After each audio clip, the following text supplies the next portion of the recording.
utafiti wao wameona nini.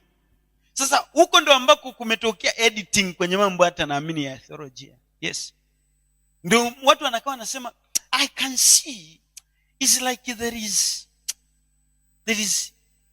three personality in one God. God is one, Mungu ni mmoja, lakini three personality hamna hiyo. Hakuna three personality za Mungu, hazipo. Hii Trinity watu wakae chini waiangalie. Hello? Watu wakae chini. Maana kuna watu wanasema Mungu Mwana, Mungu Baba, Mungu Roho Mtakatifu.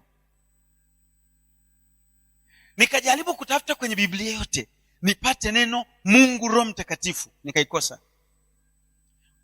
Kama umeshaiona niletee neno la Mungu. Sawa Kama umeshaiona mahali Mungu Roho Mtakatifu niletee. Sitaikataa.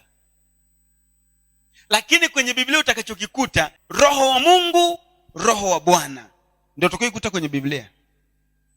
Kwa hiyo Mungu yupo, lakini Roho wake Bwana yupo. Sawa?